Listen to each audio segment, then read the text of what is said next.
The cold metal floor bit into Captain Mark Reed's knees as two guards forced him down before the Overlord commander. The massive reptilian alien towered over him, scales gleaming under the harsh lights of the interrogation room. "Tell me about your Earthships," the commander demanded, his voice a dry rasp through the translator. "How many survived our attack?" Mark kept his eyes on the floor, hiding the spark of defiance that still burned within. 3 months as a prisoner hadn't broken him yet. It wouldn't today either. "I don't know," he answered truthfully. The attack had been sudden, overwhelming. Earth's defense fleet scattered to the solar winds. The Overlord's tail twitched in annoyance. "You were a ship captain. You know more than you say." Mark's mind flashed back to that terrible day. The Dauntless had been leading a routine patrol when the wormholes opened. Not one or two, but hundreds, spitting out Overlord warships like angry hornets. No warning, no demands, only destruction. "Our victory was inevitable," the commander continued, circling him slowly. "Your species is primitive, unpredictable, dangerous, but primitive." Mark almost laughed at that. Humans had been called many things, but rarely primitive. Their ships, weapons, and technology matched the Overlords in many ways. What they lacked was numbers and the element of surprise. "Take him back," the commander finally ordered. "He will break eventually, they all do." The guards roughly pulled Mark to his feet and dragged him through the long corridors of the prison ship.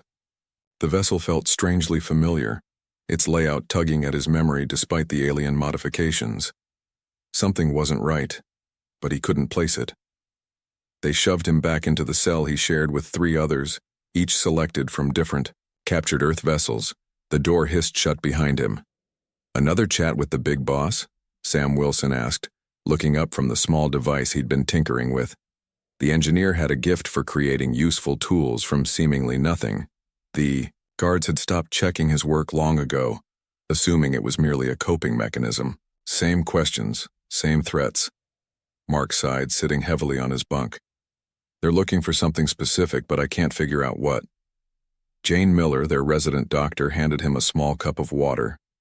Before her capture, she had been the chief medical officer on the EDF Horizon. Now she served as both doctor to the prisoners and reluctant assistant to the Overlord medical staff. "They're scared of us," she said quietly. "I see it when I'm working in their medical bay. The way they talk about humans. It's not just hate. It's fear." The 4th occupant of their cell, Lieutenant Tom Harris, snorted from his corner. The security specialist spent most of his time exercising, keeping his body ready for a fight that might never come. "Fat lot of good their fear does us," Tom muttered, continuing his push-ups without breaking rhythm. "We're still locked up, aren't we?" Mark took a slow sip of water, studying their cell. The Overlords had modified standard holding areas with additional security measures specifically designed for humans. Electric barriers, multiple lock systems, constant surveillance.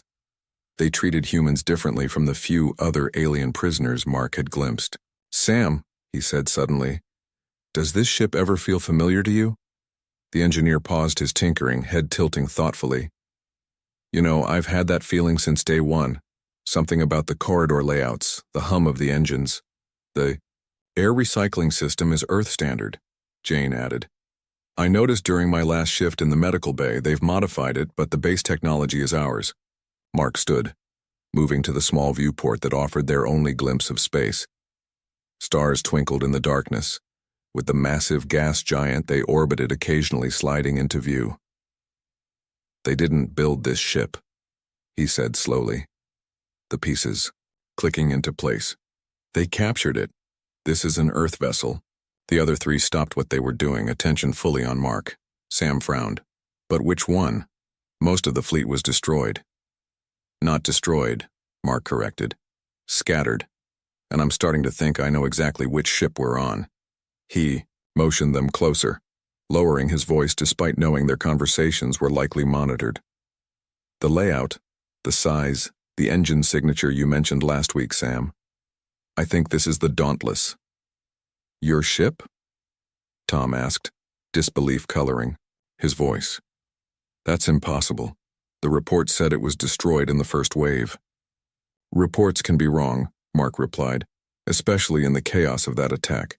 The Dauntless was damaged, yes, but what if they boarded her instead? Captured her? Sam's eyes widened with understanding.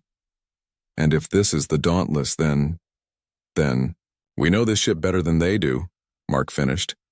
The implications hung in the air between them. The Dauntless had been one of Earth's most advanced warships, packed with technology that even some of its own crew didn't fully understand. They've been gathering us, Jane realized. Look at who they've put together in these cells. Engineers, weapons specialists, medical officers, security personnel, all from different ships. All with specialized knowledge, Tom added. Mark nodded. They're trying to understand our technology by studying us. That's why the interrogations focus so much on our ships and weapons. Sam laughed, a sound rarely heard in their prison. That's rich. They must be struggling with the systems. Human tech is designed with human intuition in mind. Which means, Tom prompted. Which means they probably don't understand half of what this ship can do, Sam replied, eyes gleaming with new purpose. They're using maybe 60% of its capabilities at most. The conversation paused as heavy footsteps approached their cell.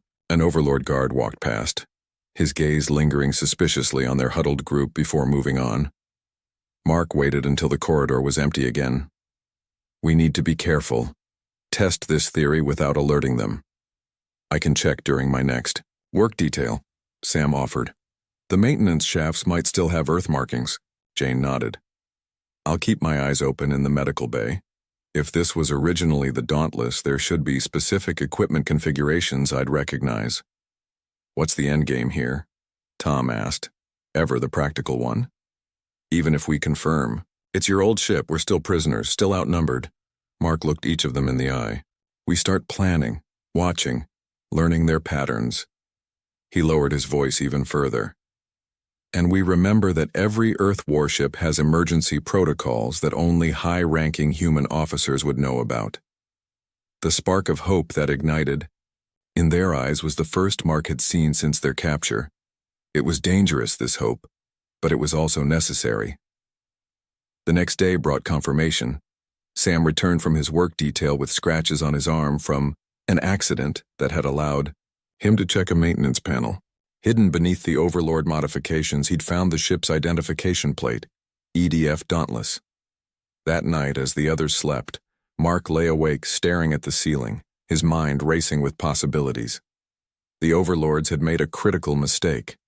They hadn't simply captured humans. They'd collected some of the best minds in the Earth Defense Fleet and placed them aboard a vessel these humans knew intimately. They didn't capture us, he whispered to himself, a grim smile forming on his face. They've collected us all in one place, on a human warship. The first seeds of rebellion had been planted, now they just needed time to grow. 3 months had passed since the discovery that their prison was actually the captured Earth warship Dauntless. 3 months of careful watching, waiting, and secret planning. Mark sat on his bunk, eyes closed as if resting, but his mind was racing. The ship had changed course yesterday. He had felt the subtle shift in engine vibrations, something the other prisoners might have missed, but not a captain who had commanded this very vessel. They're taking us somewhere, he whispered as Sam sat beside him, pretending to fix a torn sleeve. Sam nodded slightly. The maintenance crew is busy. Extra checks on all systems. Something big is happening. Their conversation paused as the cell door slid open. A new prisoner was shoved roughly inside, stumbling but catching himself before falling. The guards sneered something in their harsh language before the door closed again. "Welcome to paradise," Tom said from his corner, sizing up the newcomer. The man was thin but wiry, with sharp eyes that quickly scanned the cell and its occupants. "Ryan Kelly," he introduced himself. "Communications officer, EDF Westerlund." Mark stood to greet him. "Captain Reed, this is Sam, Jane, and Tom." Ryan's eyes widened slightly at Mark's name. "The Dauntless," he said quietly. "You're that Captain Reed. And you're standing inside the Dauntless right now," Sam said, watching for the newcomer's reaction. Ryan looked around in shock. That's impossible. Reports were wrong, Jane cut in. We've confirmed it. The overlords captured the ship and converted it to a prison vessel. Ryan sank onto an empty bunk, processing this information. After a moment, he leaned forward. So that explains it, he whispered. Explains what? Mark asked. Ryan glanced at the door, then back to the group.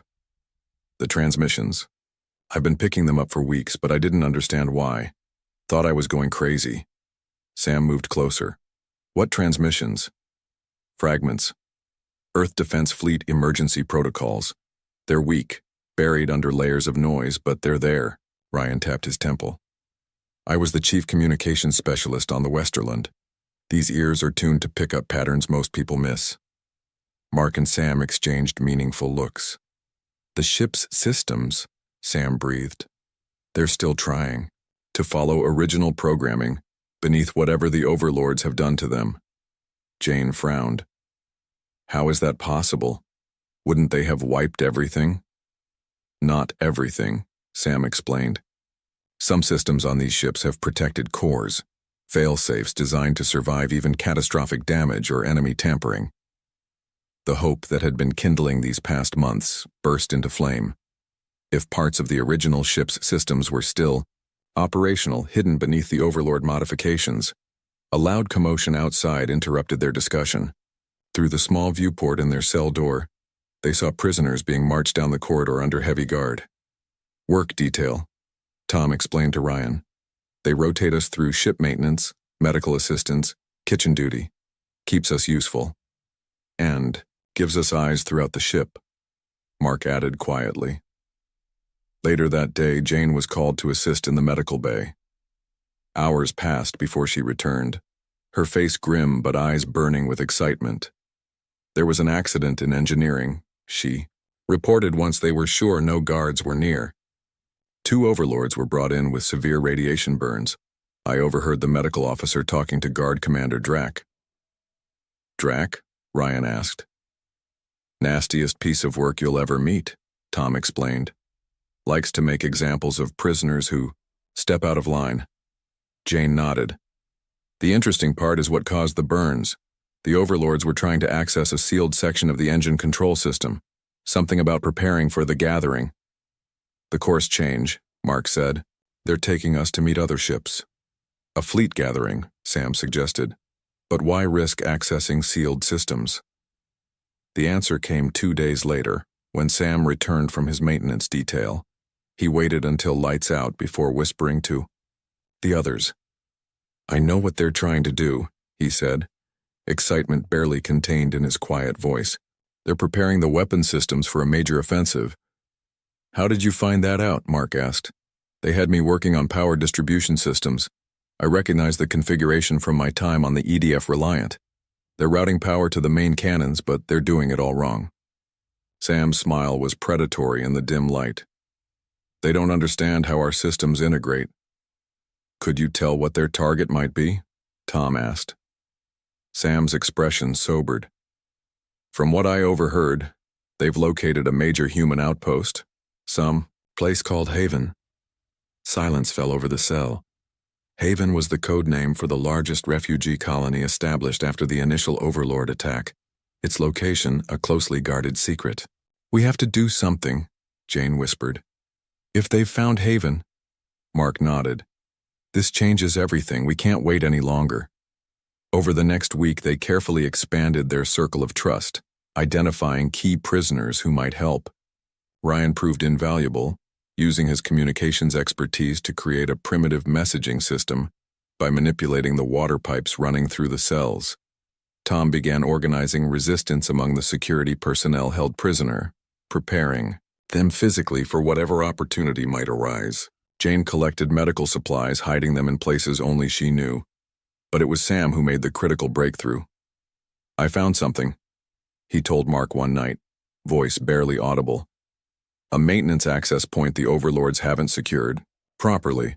It connects directly to a primary data junction. Mark understood the significance immediately. Can you access the ship's original systems? With time, maybe. But there's a risk. Sam glanced toward the door. If they catch me, the unspoken consequence hung between them. They had all seen what happened to prisoners who broke rules. Commander Drac made sure the examples were public and unforgettable. Their opportunity came 3 days later when an unexpected power fluctuation hit the prison section. In the momentary darkness before backup systems engaged, Sam slipped his hand through a small gap he'd created in the wall panel, fingers dancing over circuits only he could identify by touch. When the lights returned, he sat calmly on his bunk. Nothing to indicate what he'd done, only the slight nod to Mark conveyed his success. That night, as the others slept, Sam whispered to Mark, "I found it. The emergency protocol still exists in the mainframe. They never wiped it." "Which one?" Mark asked, heart racing. "Lazarus," Sam replied. "The complete system restoration protocol." Mark felt a chill run down his spine. Lazarus was the most closely guarded secret of Earth's flagship vessels, a last resort protocol designed to purge all foreign control and restore the ship to Earth Defense Fleet parameters, even after catastrophic damage or enemy takeover. "We'd need command authorization," Mark whispered back. Sam's smile was barely visible in the darkness. "Captain's authorization. Your voice pattern is probably still in the system." For the first time since their capture, Mark allowed himself to think beyond survival. If they could activate Lazarus, they could retake the Dauntless. A prison ship would become a warship once again. But the ship was accelerating, heading toward the Overlord fleet gathering, toward Haven. They were running out of time. Tomorrow, Mark decided. We start tomorrow. Outside their cell, the Dauntless continued its journey through space, unaware that the humans it had been built to serve were preparing to reclaim it. Deep in its systems, original programming stirred, waiting for the right command to awaken. Morning arrived with the harsh blare of alarms. Guards rushed past their cell, weapons drawn and voices raised in their guttural language. "Something's wrong," Tom said, instantly alert. Mark moved to the small viewport. "They're gathering prisoners from Section C." "That's where most of the engineering crew is held," Sam noted, concerned. Ryan pressed his ear against the wall, listening. "There's been a security breach. Someone tried to access the main computer core." They exchanged worried glances. Had their plans been discovered? Mark had hoped for at least another day to prepare. The cell door slid open suddenly. "Guard Commander." Drac stood there, flanked by 4 armed soldiers, his yellow eyes fixed on Sam. "You, engineer. Come." Sam rose slowly, shooting a quick glance at Mark.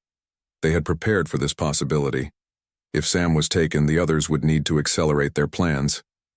"Just routine," Sam said casually as he was led away. "Don't wait up." The door slammed shut, leaving the others in tense silence. "They suspect something," Jane whispered. Mark nodded. "We move now. No more waiting."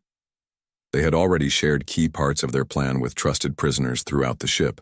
Ryan tapped a complex pattern on the water pipe running along their cell wall. The signal to prepare. Answering taps echoed back. "What about Sam?" Tom asked. "Sam knows what to do," Mark replied, hoping his confidence wasn't misplaced. "We need to create a distraction in the medical bay. Jane?" The doctor nodded. "I have what we need." Hours passed with excruciating slowness. When Jane was finally called for her medical bay duty, Mark and the others tensed. Everything depended on what happened next. In the sterile confines of the medical bay, Jane worked methodically, preparing medications under the watchful eye of an overlord supervisor. Her hands remained steady even as her heart raced. The small vial she had smuggled in was hidden in her sleeve. When the supervisor turned to check a monitor, Jane quickly poured the contents into the ventilation intake. The colorless, odorless compound, created from common medications she had access to, would cause mild respiratory distress in the overlords. Not enough to be life-threatening, but enough to create chaos. Across the ship, Sam was being interrogated in a small, bright room. Commander Drac circled him like a predator. Other prisoners accessed restricted systems, Drac hissed. "You know something." Sam maintained his confused expression. I fix what they tell me to fix, that's all. Drax slammed his scaled fist onto the table. Lies, human lies. A subtle vibration ran through the floor, so faint that only someone familiar with the ship would notice. Sam felt it and suppressed a smile. Jane had made her move. Alarms began blaring throughout the ship. Drax's communication device crackled with urgent reports. Overlords in multiple sections were experiencing breathing difficulties. Some kind of contamination, a voice reported. Medical bay affected first. Drax glared at Sam suspiciously before rushing out, barking orders to the guard to secure the prisoner. The moment Drax left, Sam made his move. The guard, distracted by the alarms and concern for his own safety, didn't notice Sam's hand slipping beneath the table edge, right where he knew an emergency maintenance panel would be on an Earth vessel. 3 wires yanked loose, and the lights in the interrogation room went dark. Back in the cell block, chaos had erupted. Guards were rushing toward the medical bay, leaving minimal security behind. Mark gave the signal, and Tom moved into action. Using techniques passed down through their improvised prisoner network, he managed to short-circuit their cell door.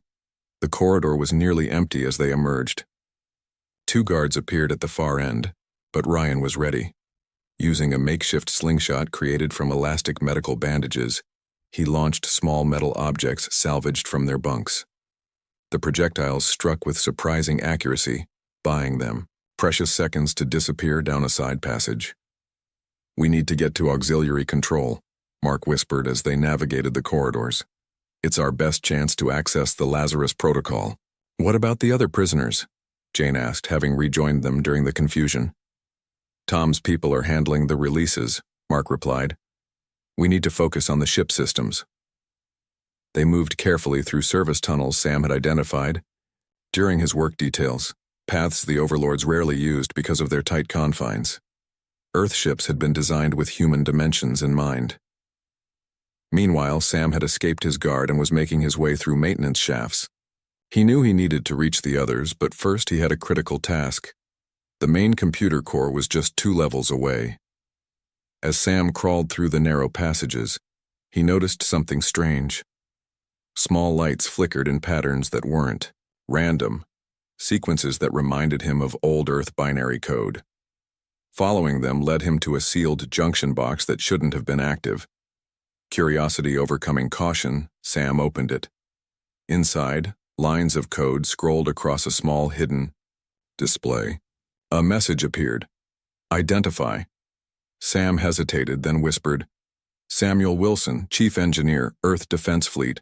The screen flickered. Voice pattern recognized. Systems fragmented. Awaiting full restoration command. Sam's breath caught. The way. Ship's AI wasn't dead, just fragmented and hiding from the overlords. "Who are you?" Sam asked. "Partial personality matrix remaining. Designation, Dauntless Command System. Can you help us retake the ship? Current operational capacity, 12%. Insufficient for offensive operations. Require commander authorization. For restoration protocol." Sam's mind raced. They needed Mark, and they needed to reach auxiliary control even more urgently than he'd thought. Across the ship, Mark and the others had encountered resistance. 3 Overlord guards blocked their path to auxiliary control. With no weapons and nowhere to hide, they were forced to retreat into a storage room. "We're trapped," Ryan muttered, looking for another exit. Jane moved to a wall panel. "Maybe not. Sam showed me something about these ships." She pressed a sequence of hidden catches and a small section of the wall slid open. "Emergency evacuation routes, standard on all Earth fleet vessels." The narrow passage beyond was dusty and unused. The overlords had never found it. "This should lead directly to the next section," Jane explained. "We can bypass those guards." "How did Sam know about this?" Tom asked as they squeezed into the passage. "He didn't just serve on ships," Jane replied. "He helped design them." 20 minutes later, they emerged near auxiliary control. The area was surprisingly unguarded. The overlords were still dealing with the chaos from Jane's chemical distraction, and the prisoner releases throughout the ship. They slipped inside and secured the door. The control room was dimly lit, with Overlord modifications covering the original Earth technology. Mark moved directly to the central console. Sam said the voice recognition should still work, he said, studying the interface. I just need to find the right access point. Ryan joined him. Look for anything that wasn't modified, something they might have overlooked. Jane stood guard at the door while Tom examined the room for weapons or tools. The minutes ticked by with agonizing slowness. Here, Ryan finally said, pointing to a small, unremarkable panel. This looks original. Mark pressed his palm against it. This is Captain Mark Reed of the Earth Defense Fleet vessel Dauntless. Authorization code Tango Echo November 573. Nothing happened. Try again, Ryan urged. Maybe it needs to hear you clearly. Mark leaned closer. Captain Mark Reed, Lazarus Protocol. Authorization Tango Echo November 573. The panel suddenly glowed blue and a soft hum filled the room. Screens flickered to life around them, displaying Earth Defense Fleet symbols instead of Overlord text.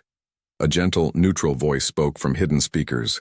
Voice pattern recognized. Captain Reed. Lazarus Protocol initiated. Full system restoration will commence in 60 seconds. The door to auxiliary control slid open and they turned, ready to fight, only to see Sam standing there, breathing hard but smiling. I see you found it, he said, stepping inside and sealing the door behind him. Sam, Jane exclaimed. How? Did you? No time, he interrupted. The AI is still alive, just fragmented, and we're about to have company. As if on cue, alarms began blaring again, but this time, they were Earth Defense Fleet alarms. The Lazarus Protocol had begun its work, systematically purging Overlord control and restoring original systems. Through the small window in the door, they could see Overlords rushing through the corridors, weapons drawn, heading their way. Now, Tom asked, looking to Mark. The captain's face was set with grim determination. Now we fight. For Earth. For Haven. His eyes met each of theirs. For our freedom. The auxiliary control room shook as explosions echoed through the ship. The Lazarus Protocol was working, systematically shutting down Overlord systems and restoring original Earth Defense Fleet functions. But the aliens weren't surrendering, their prize without a fight. We need weapons, Tom said, pressing his ear against the door. They're getting closer. Sam worked frantically at a console, his fingers flying across the interface. The armory on Deck C might still be intact, if the protocol has restored security permissions. A loud bang on the door made them all jump. The reinforced metal dented, inward. No time, Mark decided. Ryan, can you get internal communications working? The communications specialist moved to another console. Working on it. The system's responding, but it's fragmented. Jane pointed to a maintenance hatch in the ceiling. We can use that to reach the main corridor. Might buy us some time. Another powerful blow struck the door, the metal groaning under the force. Do it, Mark ordered. Tom boosted Jane up first, then helped Ryan through the narrow opening. Sam was next, pausing only to grab a portable data device from the console. Captain, your turn, Tom said as the door buckled further. Mark shook his head. You first. I'll be right behind you. The security officer gave him a knowing look but complied, pulling himself up through the hatch. Mark reached up to follow just as the door finally gave way. 3 Overlord soldiers burst into the room, weapons raised. Mark dove behind a console as energy blasts scorched the wall where he'd been standing. Above, Tom reached down through the hatch. Mark, now! With a desperate lunge, Mark grabbed Tom's, and energy fire sizzled past him as Tom pulled him up into the maintenance shaft. They slammed the hatch shut just as more blasts hit it from below. That won't hold them long, Tom panted. We need to move. The narrow passage was barely lit by emergency lighting strips. Sam led the way, navigating the maze of maintenance tunnels with the confidence of someone who had studied every inch of the ship's design. The AI is trying to help us, he explained as they crawled. It's rerouting power and creating barriers to slow down the overlords. Does it have a name? Jane asked. Sam smiled in the dim light. It calls itself Phoenix now, said it seemed appropriate. After several minutes of crawling through hot, cramped shafts, they reached another hatch. Sam pressed his ear against it, then carefully pushed it open. They emerged into a corridor that looked markedly different from before. The Overlord. Modifications were retracting. Original Earth Defense Fleet systems unfolding from hidden compartments in the walls. The ship is healing itself, Ryan whispered in awe. This way, Sam urged, pointing down the corridor. Bridge is 2 levels up. They moved cautiously, aware that Overlord still controlled parts of the ship. The sounds of fighting echoed from distant sections, other freed prisoners engaging the enemy. As they rounded a corner, they came face to face with Commander Drac and 4 guards. For a heartbeat, both groups froze in surprise. Drac recovered first, raising his weapon with a snarl. You! Before he could fire, the corridor lights flickered. Emergency blast doors slammed down between them, cutting off the overlords. Phoenix, Sam said with a grin. Told you the AI was helping. They continued their journey toward the bridge, encountering both freed humans and retreating overlords. The tide was turning in their favor, but the battle was far from won. When they finally reached the bridge, they found it already under human control. A group of freed navigation officers had secured the area, using makeshift weapons and the ship's own systems against the overlords who had tried to hold it. "Captain on the bridge," someone called out as Mark entered. For a moment, Mark was transported back in time, before the attack, before their capture. This was his bridge, his ship. But the momentary nostalgia was shattered by the reality of their situation. The Dauntless was damaged, running on emergency power in many sections and still partially under enemy control. "Status report," he ordered, falling naturally back into command. A young officer stepped forward. "Lieutenant Adams, sir. We've secured the bridge and engineering. Decks A through D are mostly under our control. The overlords are retreating to the lower decks." "Weapon systems?" "Partially operational, sir. Main cannons are offline, but point defense and missiles are responding." "Communications?" Ryan had already moved to the communication station. "Coming online now, sir, but there's something else." He adjusted controls, his expression growing serious. "I'm picking up Overlord transmissions, a lot of them." Mark joined him, looking at the display. Outside the Dauntless, still hidden by its damaged sensors, was the gathering Overlord fleet. Ryan had mentioned dozens of warships assembled for the attack on Haven. "How long until they realize what's happening on this ship?" Mark asked quietly. "Minutes at most," Ryan replied. "They've been trying to contact Commander Drac," Sam called from another station. "Captain, Phoenix is fully online. The AI wants to speak with you." A holographic display flickered to life in the center of the bridge. A symbol of a rising phoenix, rendered in blue light, rotated slowly. "Captain Reed," a clear gender-neutral voice spoke. "It is good to have you back in command." "Phoenix," Mark acknowledged. "What's our current status?" "Ship systems at 63% functionality and rising. Overlord presence reduced to 28% of all decks. However, I must report that we are currently in the midst of an Overlord battle fleet, consisting of 47 warships." The holographic display changed to show their position, a small dot surrounded by larger enemy vessels. "They still think we're one of them," Jane observed. "A temporary advantage at best," Phoenix responded. "Once they realize the Dauntless has been reclaimed, they will attack. Our current weapons capabilities are insufficient to counter such overwhelming force." Mark stared at the display, mind racing. "What about the FTL drive?" "Functional," Phoenix replied. "But jump calculations would require—" "Not for jumping," Mark interrupted. "Sam, remember the theoretical weapons configuration we discussed once? The one the Admiralty rejected as too unstable?"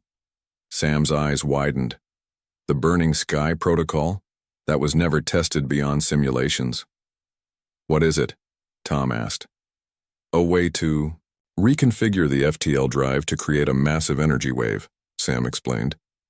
"Theoretically, it would disable enemy electronic systems without destroying the ships themselves. Or it could tear the Dauntless apart," Ryan added grimly. Mark looked at each of them. "We're out of options. That fleet is heading for Haven. Millions of survivors, all that's left of Earth's population. We have to stop them. A heavy silence fell over the bridge. How long to configure the drive? Mark finally asked. Sam calculated quickly.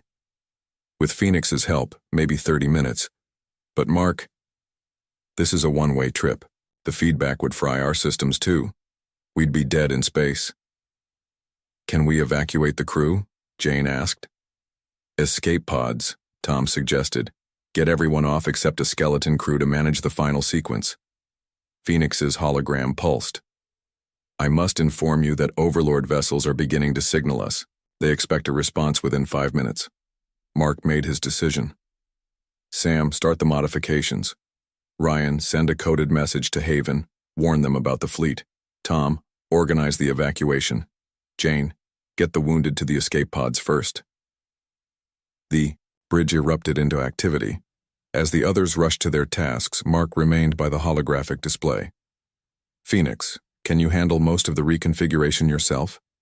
Yes, Captain. But final authorization will require human confirmation. Good. Keep our weapons ready in case they realize what we're doing before we're ready. The minutes ticked by tensely. Throughout the ship, freed prisoners fought the remaining overlords, secured critical systems, and made their way to escape pods. The Overlord fleet grew increasingly suspicious, their communications becoming more insistent.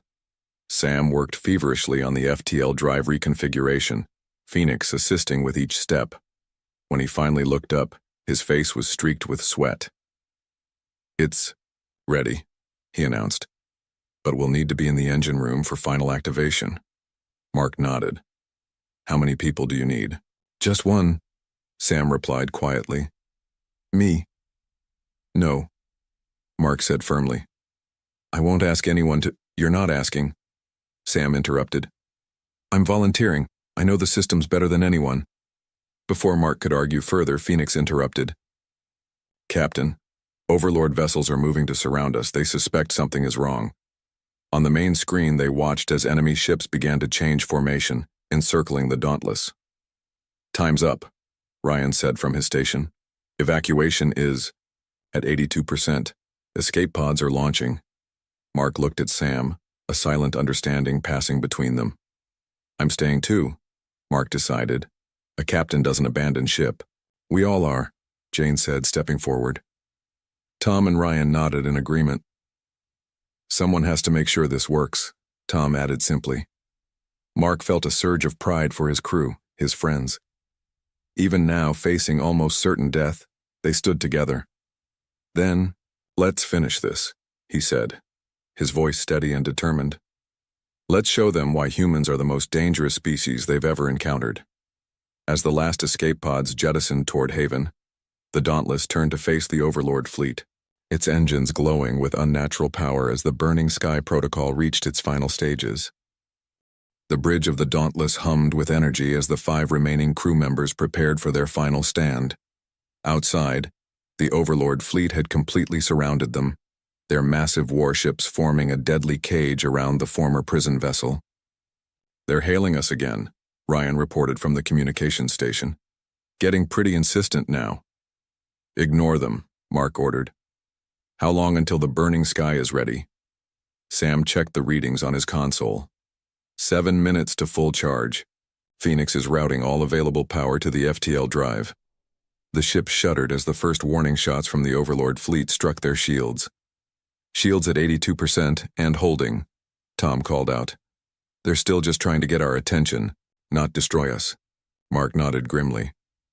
They think we're having technical difficulties once they realize what's actually happening. We need to buy more time, Jane said, looking at the tactical display. Could we pretend to comply? Maybe respond to their hails? Too risky, Ryan replied. They'd know immediately something was wrong. Our communication systems have been completely reconfigured to Earth standards. Another impact rocked the ship, harder this time. That wasn't a warning shot, Tom muttered. Shields down to 70%.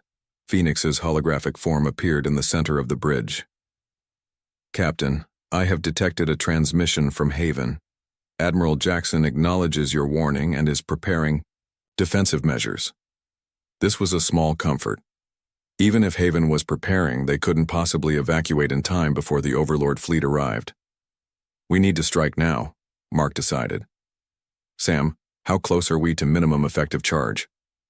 About 85% charged now. We could activate at 90%, but the effect range would be smaller. We might miss some of the outer vessels. Mark studied the tactical display. The Overlord ships were moving closer, tightening their formation around the Dauntless. Actually, that works in our favor, he noted. They're clustering together. Even at reduced power, we should hit most of them. The ship rocked again as more powerful weapons struck their shields. Shields at 58%, Tom reported. They're getting serious now. They've figured it out, Ryan said, his voice tense. They're ordering all ships to open fire. Mark made his decision. Sam, prepare to activate at 90%. Everyone else, battle stations. Let's show them what this ship can really do.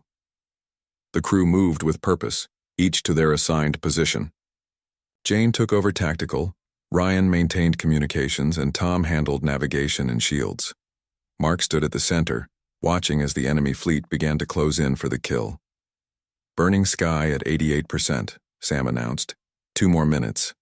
We may not have 2 minutes, Ryan warned. I'm detecting weapon locks from 12 enemy vessels. As if to emphasize his point, multiple impacts hammered the Dauntless, sending sparks flying from overloaded systems. Shields at 41%, Tom called out. 1 more barrage like that and we're exposed. Engine room, Mark ordered suddenly. We need to be in the engine room for final activation, right, Sam? The engineer nodded. The override has to be done manually. Too dangerous to do remotely. Then let's move. Phoenix, defend the ship as best you can. Understood, Captain, the AI replied. I will maintain shield distribution to maximize protection. They raced through corridors that shook with each new impact. Emergency lights flashed as systems struggled to compensate for the damage. By the time they reached the engine room, they could feel the ship beginning to fail around them. The engine room was a cathedral of technology, the massive FTL drive pulsing with blue-white energy at its center. Sam immediately moved to the main control station. It's ready, he announced. 90% charge achieved. How do we trigger it? Mark asked, joining him at the console. 2-step process. First, we have to divert the FTL field generators to create the initial wave. Then we overload the containment systems to amplify and release it. Sam's hands flew over the controls. Phoenix, begin step 1. Initiating field generator reconfiguration, the AI's voice responded through the engine room speakers. The massive drive began to vibrate, its normal blue glow shifting toward a blinding white. Warning alarms blared as the ship's systems detected the dangerous configuration. Another violent impact sent them all staggering. Shields at 22%, Phoenix reported. Structural integrity compromised on decks C through F. How much longer? Mark asked urgently. 30 seconds, Sam replied, not looking up from his work. Step 1 is almost complete. Jane moved to a secondary console. I'm rerouting emergency power to the shields. Might buy us a few more seconds. Ryan joined her. Communications are still active. Haven confirms they've launched their defense fleet. Tom stood by the door, watching the corridor for any remaining Overlord soldiers who might try to stop them. Whatever we're doing, we better do it fast. The ship shuddered again, more violently than before. Overhead lighting failed, leaving only the eerie glow of the FTL drive illuminating their faces. Shields have failed, Phoenix announced calmly. Hull breaches on multiple decks. Enemy boarding parties detected. They're trying to take the ship back, Tom realized. Too late, Sam said with grim satisfaction. Step 1 complete, ready for final activation. Mark looked at each of his friends, people who had been prisoners just days ago, now standing tall as Earth's last defenders. Together, he said. They gathered around the console. Sam explained quickly. The activation requires simultaneous inputs from multiple stations. On my mark. The ship rocked with internal explosions as Overlord forces fought their way deeper into the vessel. Now! Sam shouted. 5 pairs of hands pressed confirmation sequences. The FTL drive's glow intensified to an impossible brightness. The vibration, became a roar that shook their bones. Burning sky protocol activated, Phoenix confirmed. Containment field collapsing in 10 seconds. Will it work? Jane asked, raising her voice above the roar. Sam nodded. It'll work, but I don't know if we'll survive it. Worth it, Tom said simply. Ryan managed a smile. For Earth. For all of us, Mark added. The countdown reached 0. For one breathless moment, everything seemed to stop. The sound, the vibration, even time itself. Then the universe exploded. A wave of blindingly white energy burst from the Dauntless, expanding outward in an ever-growing sphere. It washed over the Overlord fleet. Like a tsunami, ships that had seemed so powerful moments before now drifted helplessly, their systems overloaded and dead. Inside the Dauntless, systems failed in cascading sequences. The lights died. Emergency power faltered and went out.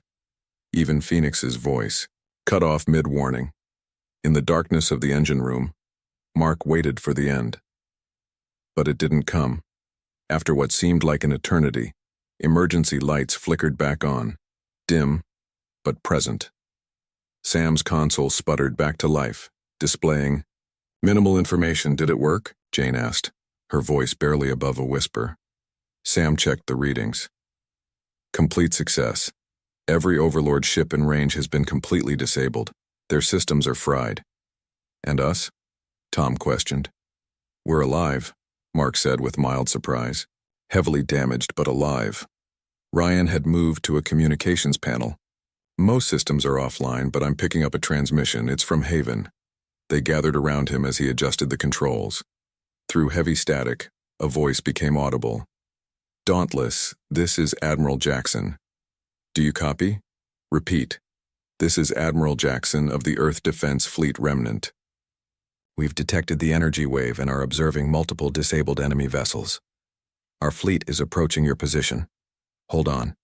We're coming to get you. A stunned silence fell over the group. Then, slowly, smiles spread across their faces. They're coming for us, Jane said, tears in her eyes. We did it, Sam breathed. The burning sky worked perfectly. Mark moved to a viewport. Outside, the stars were visible among the drifting hulks of powerless Overlord warships. In the distance, tiny points of light grew larger, the approaching ships from Haven. Phoenix? Mark called out.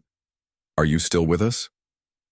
After a moment, the AI's voice returned, weaker but still present. Systems are recovering, Captain, operating at minimal capacity. Good, Mark said softly. We'll need you for the journey home.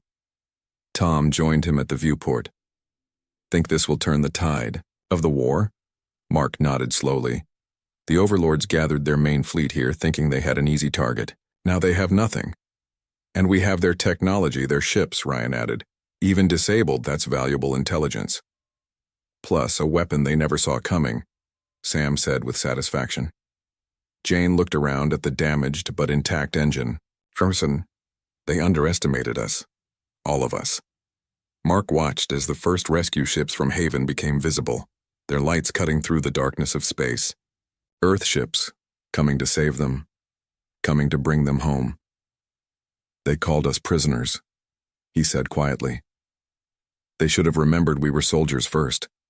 Around them, the Dauntless began to awaken again, systems slowly coming back online. No longer a prison, but a warship once more, a symbol of humanity's refusal to surrender, even in their darkest hour. The first Earth vessel docked with the Dauntless, and cheers echoed through the corridors as rescue teams arrived. In the midst of the celebration, Mark and his friends stood together, watching as their victory unfolded before them. They had been prisoners. Now they were heroes. And the war had just begun to turn. The strange object first appeared on radar screens at the Deep Space Monitoring Station in Nevada on a quiet Tuesday morning. The blip was small, but it moved in a way that made the technicians look twice. Natural objects didn't change direction. Like that? Sir, you might want to take a look at this, said Mark, the night shift supervisor, pointing at his screen. His finger traced the object's path as it moved steadily toward Earth from beyond Mars. His boss, Dr. James Miller, leaned forward, the blue light of the monitor reflecting in his glasses. At 55, Miller had spent most of his life watching the stars, searching for signs of life beyond Earth. Now something was watching back. "How fast is it moving?" Miller asked, his voice calm despite the racing of his heart. "Too fast for an asteroid, sir. And it's slowing down, like it's breaking." Miller's mouth went dry. Natural objects didn't break.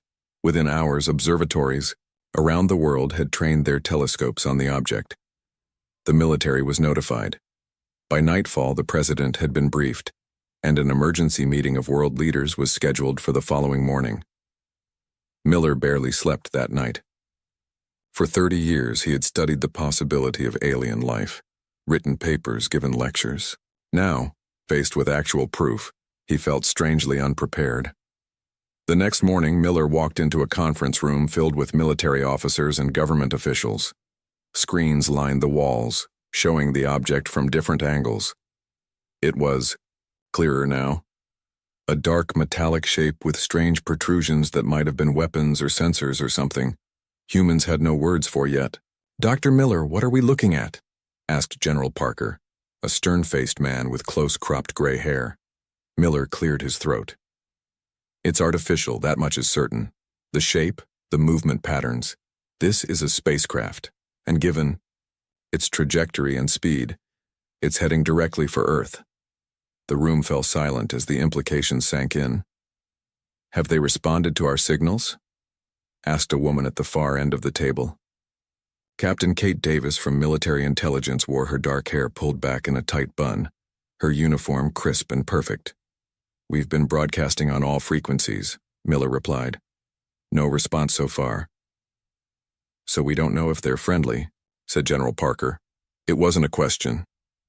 "Actually, sir," said Captain Davis, stepping forward with a tablet in hand, "we have reason to believe they're not." She swiped the screen, and a new image appeared on the wall. The same spacecraft, but now glowing with points of energy along its hull. These readings were taken an hour ago as the craft passed Mars. The energy signatures match what we'd expect from weapon systems powering up. Miller felt his stomach tighten. "You can't be sure of that. It could be their propulsion system. Or, with all due respect, Dr. Miller," Captain Davis cut in, "I've been studying these patterns since the object was first detected. The energy configuration is consistent with offensive capabilities, not navigation or communication." General Parker nodded. "So they're here to fight." "It appears so, sir," said Davis. "And there's more." She brought up another image, this one showing the craft's approach pattern. "They're not just heading to Earth. They're positioning themselves for what looks like an attack run. The trajectory suggests they'll reach lunar orbit in 48 hours, and they'll have a perfect angle to hit major population centers." The room erupted in urgent discussion. Miller found himself staring at the image of the alien craft, trying to make sense of it all. In all his years of studying potential alien contact, he had never truly believed the first visitors would come with weapons ready. The president's voice cut through the noise. "What are our options?" An uncomfortable silence followed. Earth had no defense system capable of stopping a spacecraft with technology advanced enough for interstellar travel. "Sir," Captain Davis said finally, "I've been working with some of our best engineers on this. There might be a way to disable the craft before it reaches Earth orbit." All eyes turned to her. "We've detected what appears to be a central power source on the craft. If we could reach it with a properly calibrated electromagnetic pulse device, we might be able to shut down their systems long enough to—" "To what?" asked the president. "Destroy them?" Captain Davis met his gaze steadily. "To defend ourselves, sir." The meeting lasted well into the night. Plans were made, rejected, revised. The world's military forces were put on high alert, but kept quiet to prevent global panic. A small team of specialists was assembled, the best pilots, engineers, and scientists from around the world. Meanwhile, Dr. Miller worked around the clock with a team of linguists and communication experts, still trying to establish contact. "Even if they came here with hostile intent," he argued, "we should try to talk first." But the alien craft remained silent. By the next morning, the situation had escalated. The spacecraft had deployed smaller vessels, which had taken up positions around it in what military analysts described as a defensive formation. "They're preparing for something," Captain Davis told the Emergency Council. "We're running out of time." The president looked around the room at the tired faces of his advisors and experts. "Do we have consensus on Captain Davis's plan, General?" Parker nodded. "It's our best shot, sir. Maybe our only shot." "Dr. Miller?" the president asked. "You've been the voice of caution here. What do you say?" Miller looked at the latest images of the alien craft. The smaller vessels were now clearly visible, arranged in a pattern that even he had to admit looked threatening. "I still wish we could communicate with them," he said quietly. "But I can't ignore the evidence. If Captain Davis believes this is our best chance to protect Earth, then I support the plan." The president nodded. "Then we proceed. Captain, you have 48 hours to prepare your team. God help us all." As the meeting ended, Captain Davis approached Dr. Miller in the hallway. "I know this isn't what you hoped for," she said. "First contact should have been a moment of celebration, not fear." Miller gave her a tired smile. "In all my years of studying the possibility of alien life, I always imagined they'd come in peace. I wanted to welcome them, to learn from them. Maybe next time," Davis said, placing a hand briefly on his shoulder. "But first, we need to make sure there is a next time for humanity." As Miller watched her walk away, he couldn't help but wonder what kind of beings had traveled across the stars only to arrive with weapons ready. What had they experienced in the vastness of space that made them see Earth as a threat to be eliminated, rather than a world to be greeted? The answers, if they existed, would have to wait.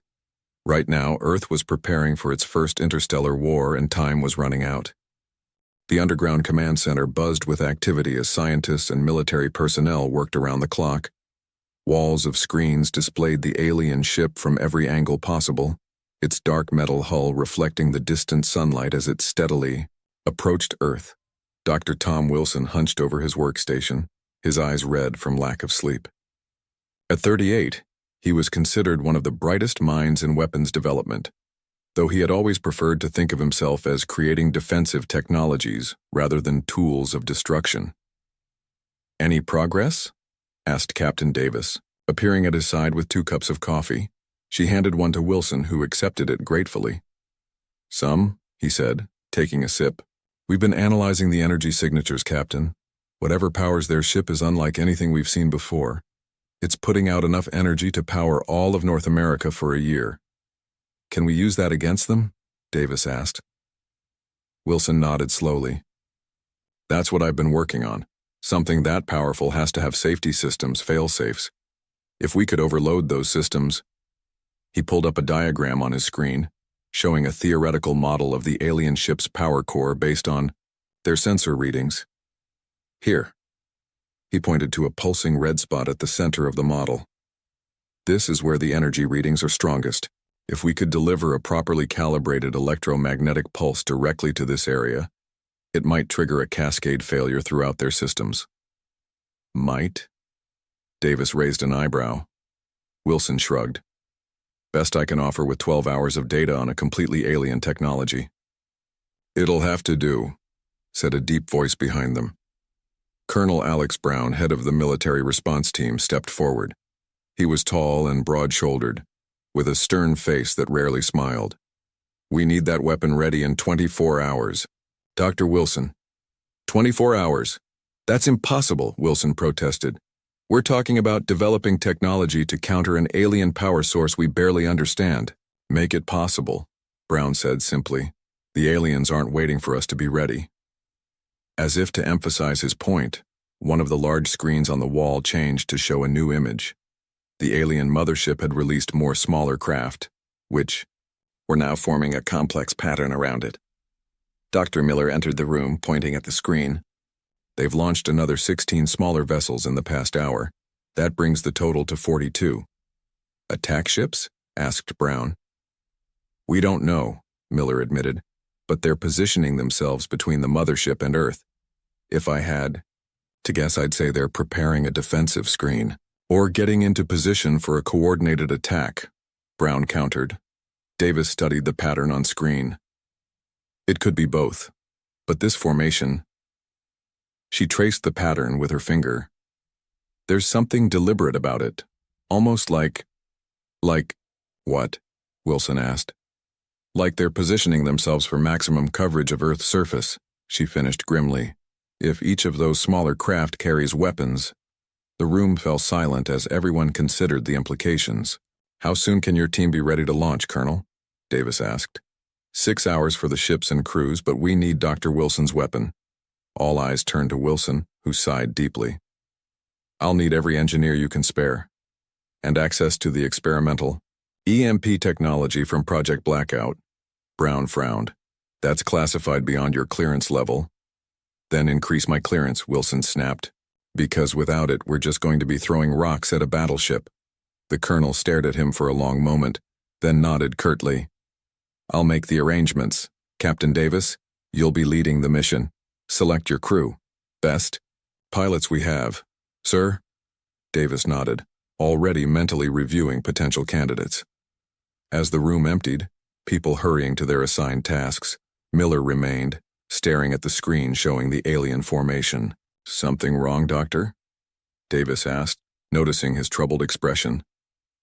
I've been trying to decode their communications, Miller said quietly. We've picked up some signals between the mothership and the smaller craft. It's all encrypted, of course, but there are patterns, repeating sequences. Have you made any progress? Miller hesitated. It's preliminary, but yes. Some of the sequences match mathematical constants. Pi, the square root of 2 prime number sequences. It suggests they're using math as a basis for communication, which makes sense for a spacefaring species. Can you use that to communicate with them? Davis asked, a small spark of hope in her voice. Miller shook his head. Not in time. But I have managed to isolate what might be identification codes for each ship. And there's something else. He pulled up another screen showing a waveform analysis. These patterns here suggest they're mapping Earth's surface, taking detailed scans. For targeting? Davis asked. Possibly, or... Miller's voice dropped lower. For resource assessment, the implication hung in the air between them. Not just an attack, but an invasion, colonization. Have you told the others? Not yet. I wanted more evidence before causing additional panic. Davis placed a hand on his shoulder. Find that evidence, Doctor. We need to know exactly what we're facing. 6 hours later, Captain Davis stood in a hangar filled with Earth's hastily assembled defense force. 12 experimental spacecraft, each capable of reaching the moon in under 2 hours, were being prepped for launch.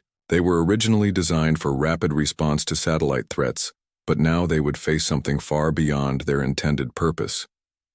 Colonel Brown addressed the gathered pilots and crew, his voice echoing in the vast space. What you're about to attempt has never been done before. You'll be engaging an enemy with technology far beyond our own. But remember this. They might have better ships, better weapons, but they don't have better people. Each of you was chosen because you're the best at what you do. He gestured to Davis. Captain Davis will command the mission. Dr. Wilson has developed a weapon that should disable the alien mothership long enough for you to deliver a more permanent solution. Wilson stepped forward, holding what looked like a metal briefcase. This contains the EMP device. It needs to be placed directly against the hull of the mothership, as close to their power core as possible. He pointed to a diagram showing the estimated location. Once activated, you'll have 3 minutes to clear the blast radius before it detonates. A murmur ran through the assembled crew. Questions? Brown asked. A pilot raised his hand. Sir, how do we get close enough to place the device? Won't they detect us approaching? That's where this comes in, Davis said, revealing a smaller device.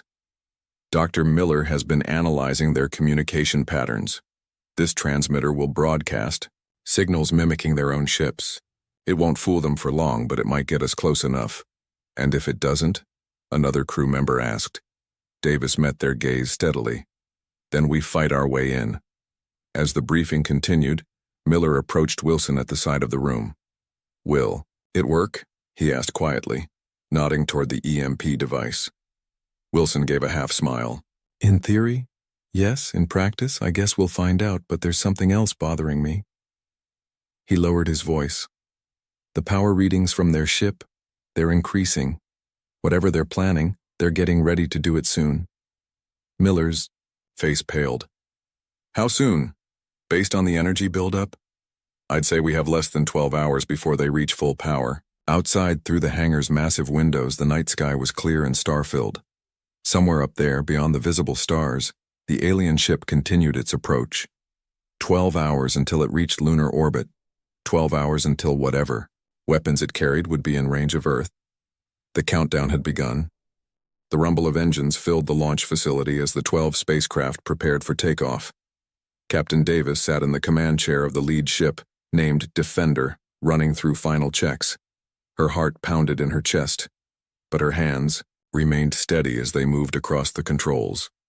"All systems check," reported her co-pilot, Lieutenant Rob Taylor, a young but experienced pilot with 3 space missions already under his belt.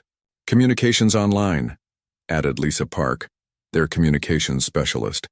Her fingers danced across her console as she monitored the encrypted channels connecting all 12 ships. Davis pressed a button on her armrest. "All ships report status."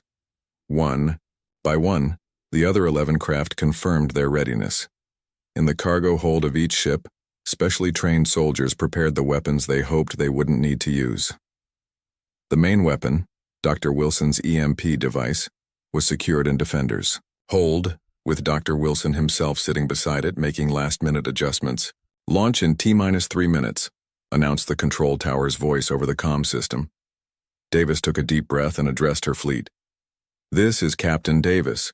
In a few minutes, we will embark on the most important mission in human history. The enemy we face is advanced and dangerous. But remember, they've never faced humans before. They don't know what we're capable of when threatened." She paused, looking at the small photo taped to her console. Her parents and younger brother, at their lake house, all smiling. "We each have someone we're fighting for today. Keep them in your hearts. Earth is counting on us. Good luck." T-1 minute, came the countdown.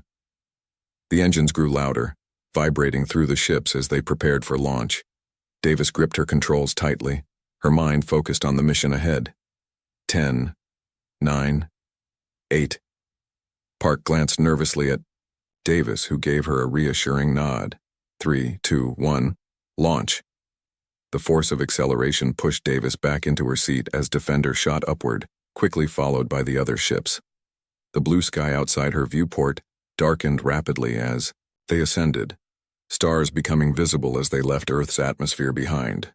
"All ships report successful launch," Park announced, relief evident in her voice.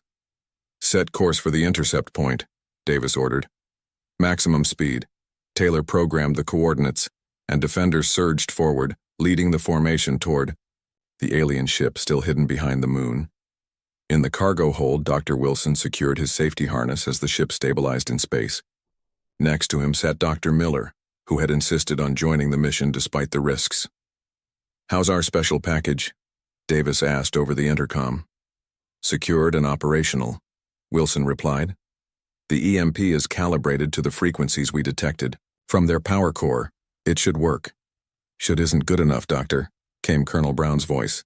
The colonel had taken command of Defender's sister ship, Guardian, flying just off their port side. "It's the best we've got," Wilson responded tersely. The fleet continued in formation, accelerating toward lunar orbit. Earth shrank behind them, a blue marble against the blackness of space. "Captain," Park called suddenly, "I'm picking up transmissions from the alien vessels. They're increasing." "Put it through," Davis ordered. The bridge filled with strange sounds, electronic pulses and modulations that seemed to follow patterns but made no sense to human ears. Miller leaned forward in the cargo hold, listening intently through his headset. "The patterns are changing," he said. "They're faster now, more urgent." "Have they detected us?" Davis asked. "I don't think so," Miller replied.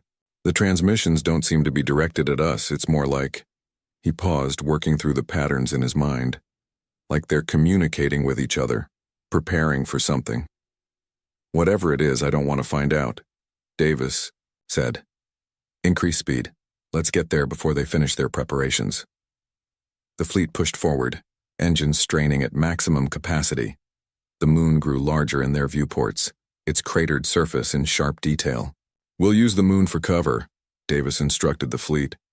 Approach from the dark side and swing around to catch them by surprise. The ships adjusted course, dropping into a lower orbit around the moon. As they swung around its far side, shielded, from Earth's view, Park's console lit up with warnings. Energy spike from ahead, she called out. Massive readings just beyond the moon's horizon. Davis leaned forward. On screen, the main display activated, showing what awaited them as they cleared the moon's edge. The alien mothership hung in space, far larger than it had appeared in their long-range scans. Its dark hull was covered in strange protrusions and glowing sections. Around it, the smaller craft moved in complex patterns like a swarm of insects protecting their queen. My God, whispered Taylor. It's massive. The mothership was at least a mile long, dwarfing their small fleet. As they watched, parts of its hull shifted and moved, revealing what could only be weapon ports. They see us, Park said urgently. Communications between their ships just exploded. They're reacting to our presence. Activate the signal jammer, Davis ordered. Project Miller's false identification codes. Let's see if we can confuse them. Activated the device Dr. Miller had prepared. It broadcast signals matching the patterns they'd detected from the alien smaller craft, hoping to make the mothership identify them as friendly for just long enough. Formation Delta, Davis commanded the fleet. Spread out and approach from multiple vectors. If they start firing, brake and evade. The human ship spread out, approaching the alien fleet from different angles. For a tense moment, nothing happened. The alien craft continued their patterns, seemingly ignoring the approaching humans. It's working, Taylor said hopefully.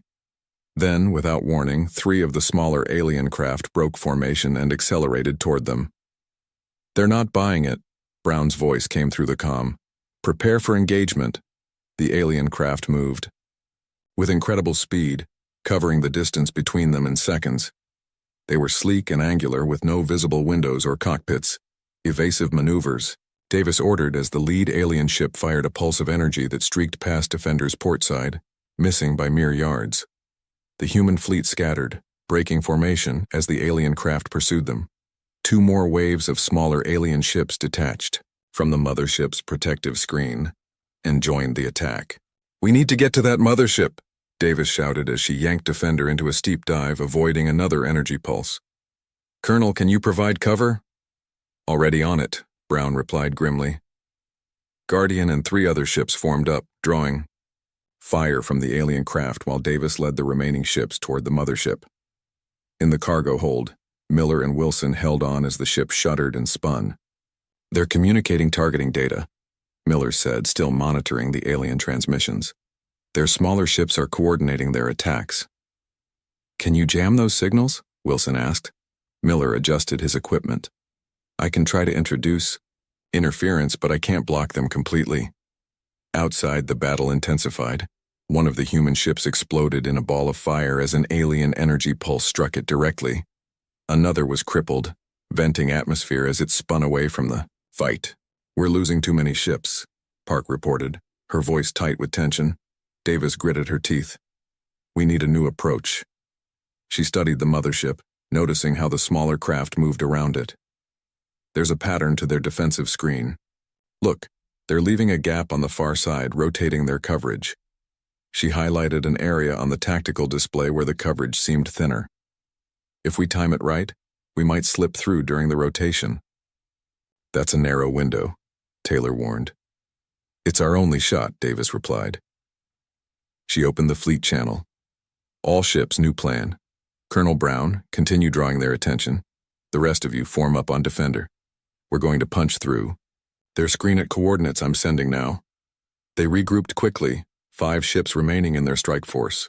The alien craft continued their assault on Brown's diversionary group, which was fighting back with everything they had. "30 seconds until the gap opens," Davis announced, watching the pattern of alien ships. "Ready engines for maximum burst. We'll have about 10 seconds to get through." The ships positioned themselves ready to spring forward. Davis counted down the seconds, watching as the alien defensive pattern shifted exactly as she'd predicted. "Now," she ordered. The 5 human ships surged forward together, engines blazing as they aimed for the momentary gap in the alien defenses. For a breathless few seconds, it looked like they would make it cleanly. Then the aliens reacted, several smaller craft breaking off to intercept them. "They're faster than we expected," Taylor shouted as enemy ships closed in. "Keep going," Davis ordered. "Don't slow down for anything." Energy pulses flashed around them as the alien craft opened fire. One of the human ships took a direct hit and exploded, the shockwave buffeting Defender. But they were through the gap, racing toward the massive hull of the mothership with just 3 ships remaining. "Target in range," Taylor reported as the enormous alien vessel filled their viewport. Davis opened the intercom to the cargo hold. "Dr. Wilson, we're approaching the target area. Get ready to deploy." In the cargo hold, Wilson gave a thumbs up to the camera. "Ready when you are, Captain." The mothership loomed before them, its dark surface now just miles away and closing fast. "Almost there," Davis whispered, guiding Defender toward what they hoped was the alien ship's vulnerable heart. The vast hull of the alien mothership filled Defender's viewports, blotting out the stars behind it. Up close, the ship was even more intimidating, its surface covered with strange, shifting patterns of light and sections that seemed to move and reconfigure themselves. "Approaching target zone," Taylor announced, his voice tight with tension as he guided their ship toward the area Wilson had identified as the power core. 2 alien craft on intercept course," Park warned, her eyes fixed on the radar display. "Closing fast from Sector 7. Davis made a split-second decision. "Evans, Jackson," she called to the pilots of their 2 remaining escort ships. "Break off and engage those pursuers. Buy us time to reach the target." "Copy that, Captain," came the immediate response. The 2 ships peeled away, engines flaring, as they moved to intercept the approaching alien craft. "How close do we need to get?" Davis asked over the intercom to the cargo hold. Wilson's voice came back, strained but determined. "Ideally, direct contact with the hull. The EMP needs to be physically placed for maximum effect." Davis exchanged a look with Taylor. Direct contact meant docking with an alien vessel that was actively trying to destroy them. "Can we do it?" she asked her co-pilot. Taylor studied the approaching hull, noting the strange configurations and complete lack of anything resembling a docking port. "Not conventionally," he admitted. "But there's a section ahead that looks flatter than the rest.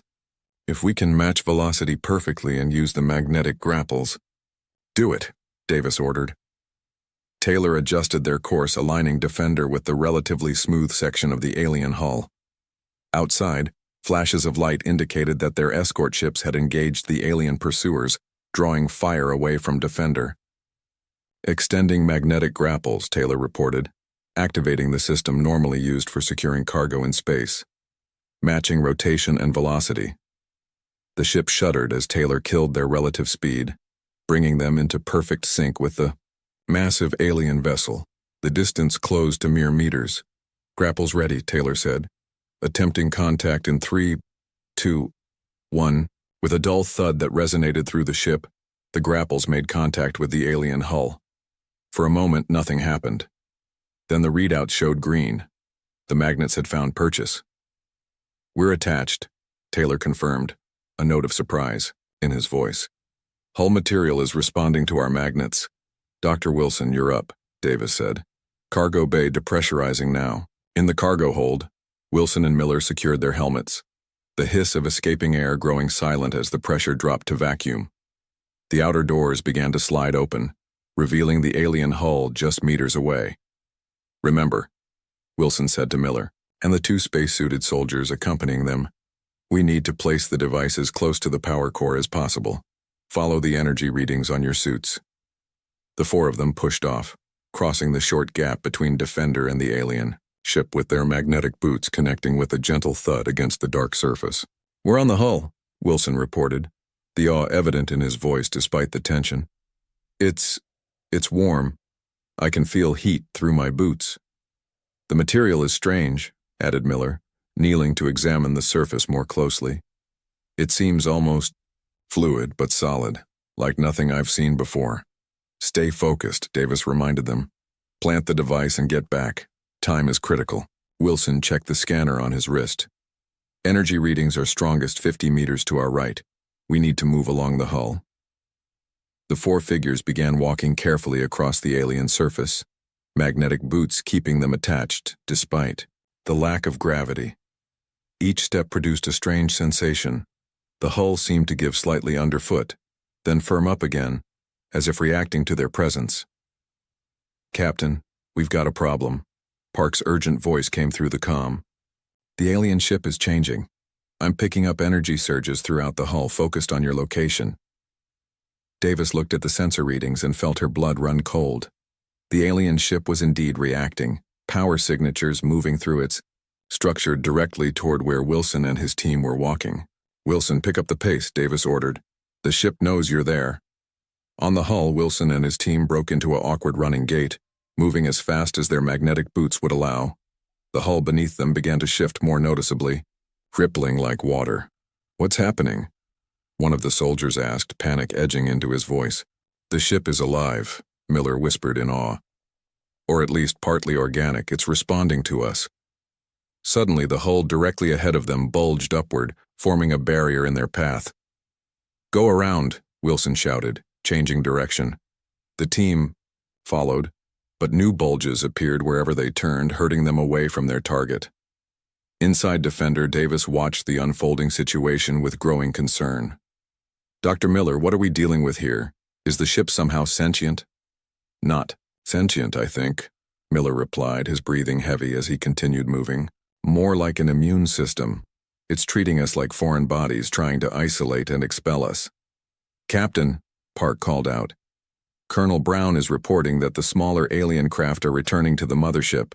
They're breaking off their attacks. On the tactical display, Davis could see the alien smaller craft disengaging from combat with the human ships and racing back toward the mothership. They're being recalled, she realized. Something's changed. As if in confirmation, the entire alien ship began to glow with increasing intensity, energy patterns flowing across its surface like rivers of light. Wilson, you need to plant that device now, Davis urged. Something big is happening. On the hull, Wilson and his team had been forced into a dead end, surrounded by rising barriers of the ship's material. The energy readings on his scanner were off the charts. We can't reach the optimal placement point, he reported, his voice tight. The ship is blocking us. Plant it where you are, Davis ordered. We're out of time. Wilson looked at his scanner again.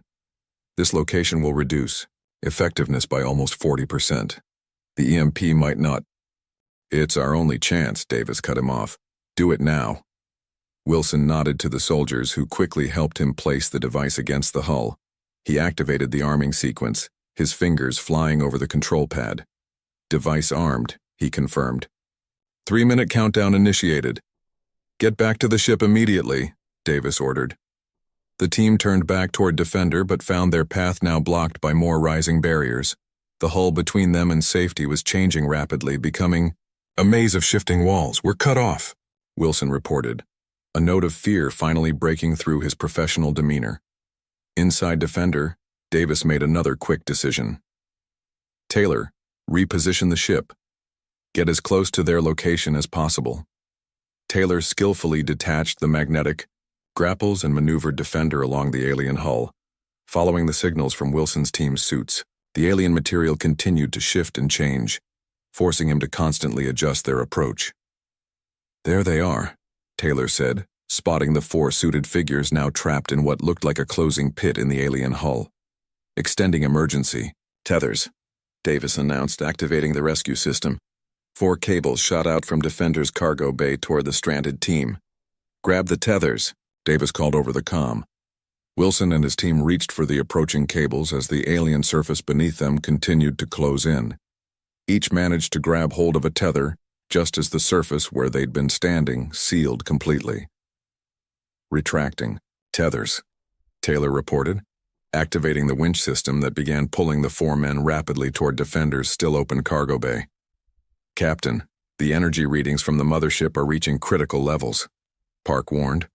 "Whatever they're powering up, it's nearly ready." "How long on the EMP?" Davis asked. 1 minute, 40 seconds, Wilson replied as he and his team were pulled through space toward the waiting cargo bay. The aliens' smaller craft had now all returned to the mothership, taking up positions that suggested they were preparing to protect it from the coming EMP blast. "All ships clear the blast radius," Davis ordered the remaining human vessels. "Repeat, all ships withdraw immediately." The human ships began pulling away from the mothership, engines straining at maximum power. In the cargo bay, Wilson and his team tumbled inside as the tethers completed their retraction. "We're in," Wilson called. "Seal the bay." "Sealing cargo bay, restoring pressure," Taylor confirmed, closing the outer doors as Davis already had Defender turning away from the alien ship. 50 seconds to detonation, Wilson reported, making his way to the bridge, his face pale but determined. "We need to get at least 10 kilometers clear." Defender's engines roared at full power, pushing the ship away from the alien vessel as quickly as possible. The other human ships were similarly retreating, forming up for mutual protection. "The alien ship," Park said suddenly, staring at her readings. It's charging weapons. Energy levels are spiking across the entire vessel." On the main screen, they could see the mothership beginning to glow with an intense blue-white light, concentrated at points that were clearly weapon ports. The smaller craft formed a protective screen around it. "They're going to fire on Earth," Miller said, his voice hollow with realization as he joined them on the bridge. "That's what they've been preparing for." Davis checked their distance. "We're not clear of the blast radius yet. EMP detonation in 20 seconds. The tension on the bridge was palpable as everyone watched the countdown timer Wilson had synced to their system. The alien mothership grew, smaller behind them, but its glow intensified, becoming almost too bright to look at directly. 10 seconds, Wilson announced. "Brace for electromagnetic pulse," Davis ordered. "All ships, cut power systems on my mark to minimize damage to our own craft." The countdown reached 3 seconds. "Cut power now." Throughout the human fleet, engines died and systems went dark, leaving the ships drifting on their established trajectories away from the alien vessel. In the silence that followed, all eyes turned to the viewports, watching as the timer reached 0. For a moment, nothing seemed to happen. Then a pulse of invisible energy radiated outward from the alien ship, detectable only by the wave of distortion it created against the starfield behind it. The effect on the alien mothership was immediate and dramatic. The brilliant glow flickered and died across sections of the hull.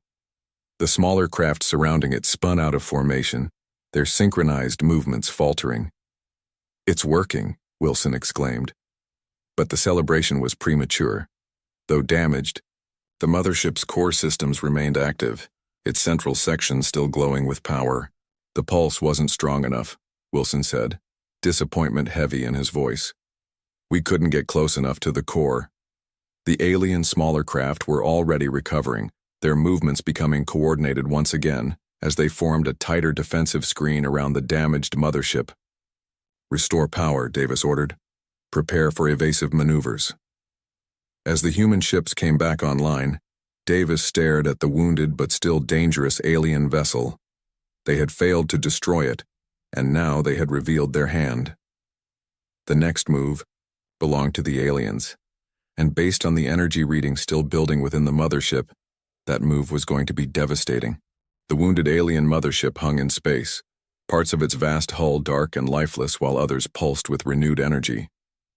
The human fleet regrouped at a safe distance, the crews watching anxiously as the alien vessel struggled to recover from the EMP blast. "Damage assessment?" Davis asked, her eyes never leaving the main screen. "The mothership has lost approximately 30% of its systems," Park reported, studying her readings.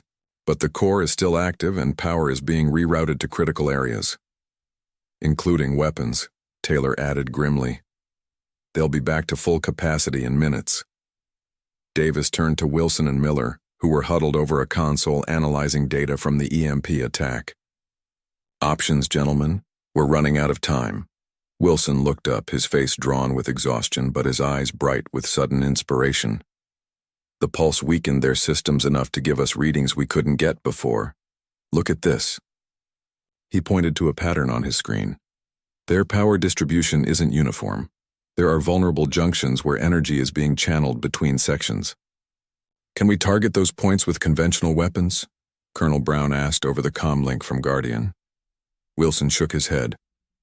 "Our weapons aren't powerful enough to penetrate their hull defenses, even in their weakened state."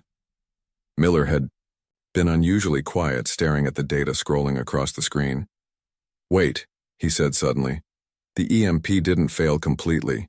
Look at these patterns in their power fluctuations." He highlighted a rhythmic oscillation in the energy readings. "Their systems are struggling to compensate, creating a resonance pattern." Wilson immediately understood. If we could amplify that resonance, we could trigger a cascade failure, Miller finished. "How?" Davis asked. "We've used our only EMP device." Wilson thought for a moment, then turned to Miller. "The device you created to mimic their communications, could we modify it to transmit a signal matching that resonance frequency?" Miller's eyes widened. "Theoretically, yes, but we'd need to get much closer than we are now, almost as close as before. And they'll be ready for us this time," Davis pointed out. "Their smaller craft are already reforming defensive positions." The bridge fell silent as everyone contemplated the seemingly impossible task. Then Colonel Brown's voice came through the comm again, steady and determined. "Captain Davis, what if you had a clear shot at that mothership? No defensive screen to worry about." Davis frowned. "That would change everything, but Guardian still has functional weapons," Brown continued. "So do Evans and Jackson's ships.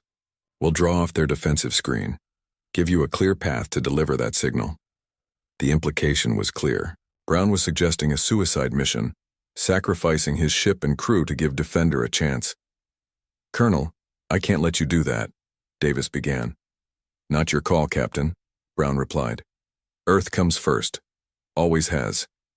Before Davis could argue further, alarms blared across Defender's bridge. "Energy spike," Park shouted. "The mothership is powering weapon systems." On the main screen they could see the alien vessel's damaged sections beginning to glow again as it restored power. At its front, a massive aperture was opening, revealing what could only be the main weapon. "It's targeting Earth," Miller said, horror in his voice. "They're going to fire." The decision was made for them. They had no time left for debate. "Colonel, proceed with your plan," Davis ordered, her voice tight but resolved. "We'll make your sacrifice count." "Good hunting, Captain," Brown replied simply. Guardian and the two remaining escort ships broke formation, accelerating directly toward the alien mothership and its protective screen of smaller craft. Immediately, the alien vessels moved to intercept, just as Brown had predicted. "They're taking the bait," Taylor observed. "Path is clearing to the mothership's port side." "Miller, Wilson, how quickly can you modify that transmitter?" Davis asked. 2 minutes, Miller replied, already working on the device. "You have one," Davis told him. "Taylor, plot an approach vector. We'll swing around the moon and come at them from below their plane of focus." Defender's engines fired, pushing the ship away from the battle and around the lunar surface. Behind them, flashes of light indicated that Brown's diversion had engaged the alien craft in combat. In the cargo bay, Miller and Wilson worked frantically on the transmitter, rewiring it to emit a signal matching the resonance pattern they detected in the mothership's damaged systems. "Frequency locked," Miller announced just as they completed their circuit behind the moon. "The transmitter is ready." "Coming around now," Taylor reported. "Approach vector clear. All alien craft are engaged with Guardian's group."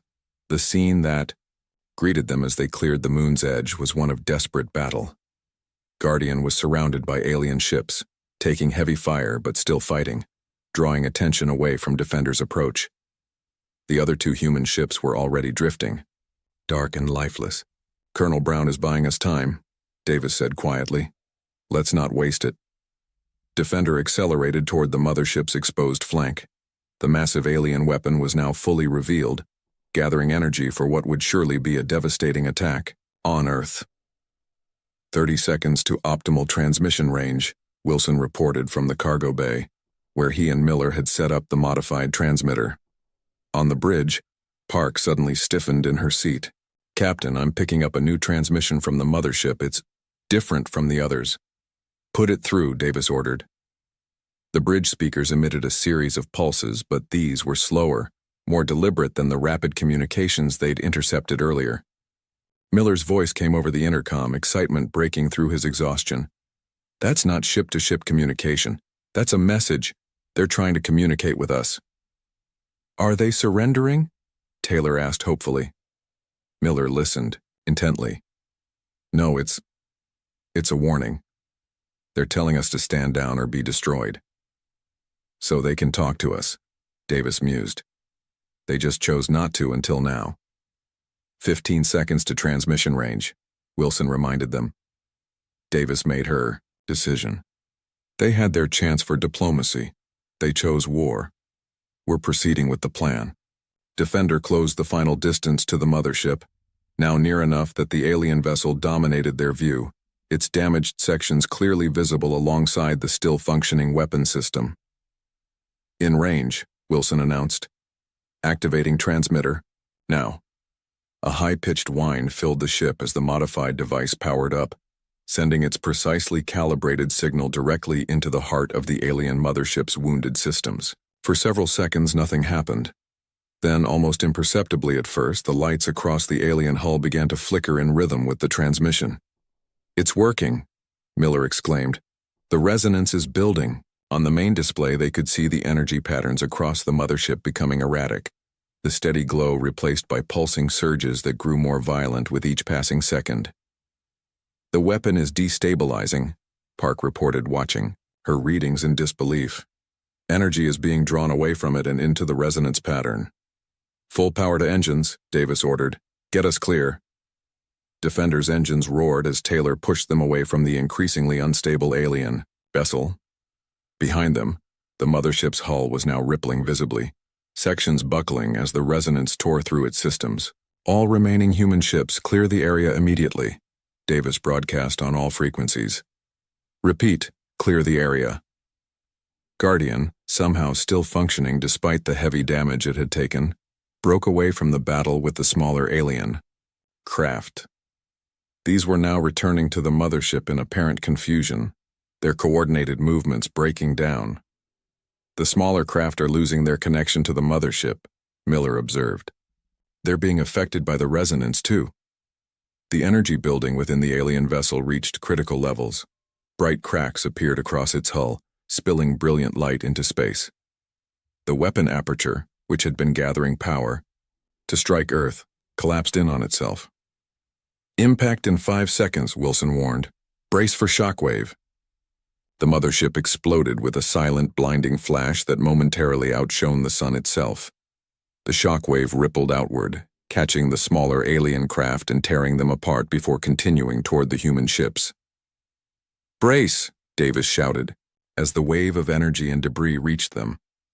Defender shuddered violently, systems flickering but holding as the shockwave passed. When the view cleared, where the alien mothership had been was now only an expanding cloud of debris, glittering in the sunlight. The smaller alien craft were gone, destroyed along with their mothership or drifting powerless in space. A cheer went up on Defender's bridge, exhausted crew members embracing each other in relief and disbelief. They had done it. They had saved Earth. "Guardian, do you copy?" Davis called, searching for Brown's ship in the aftermath of the explosion. For a long moment there was silence. Then, broken by static but unmistakable, Brown's voice came through. "We copy, Defender. Little worse for wear, but we're still here." Another round of cheers filled the bridge. 3 days later, Davis stood before the United Nations General Assembly, representing the combined human fleet that had saved their world. Behind her sat Wilson, Miller, Brown, and other survivors of the mission, hailed now as humanity's greatest heroes. "The threat has been eliminated," she told the assembled world leaders. But in the debris of the alien ship, we've found technology beyond our current understanding. Dr. Miller has already begun analyzing what appears to be a star chart, recovered from the wreckage. Miller stepped forward, displaying a holographic image of the chart they'd pieced together from the alien database. This map shows dozens of star systems, he explained, including our own, which is marked with a symbol we believe indicated target. Other systems bear different markings, some of which appear to denote conquered worlds. A murmur ran through the assembly. The evidence suggests, Davis continued, that this was not a random attack. Earth was specifically chosen, and based on the star chart, we were just the first in a planned campaign of conquest. There may be more coming. The room fell silent as the implications sank in. But we now have something we didn't have before, Davis said, her voice growing stronger. We have proof that we can defend ourselves. We have alien technology to study and adapt, and most importantly, we have unity. Humanity stood together against this threat, and we prevailed. She looked out over the assembly, meeting the eyes of leaders from nations that just days ago had been adversaries. The world changed when that ship appeared in our skies. It will never be the same. But we have an opportunity now to channel what we've learned about the universe and about ourselves into building a stronger, more united human civilization. One that will be ready if that star chart brings more visitors to our door. Outside the UN building, people gathered in the streets of New York, watching the speech on massive screens. Similar gatherings took place in cities around the world. The night sky above them seemed different now, not just beautiful and mysterious, but filled with both promise and potential threat. Humanity had faced its first interstellar enemy and survived. Earth had been defended. But as Miller's star chart had shown, the galaxy was vaster and more populous than they had ever imagined. And somewhere out there, someone might already be wondering why their invasion fleet had never returned.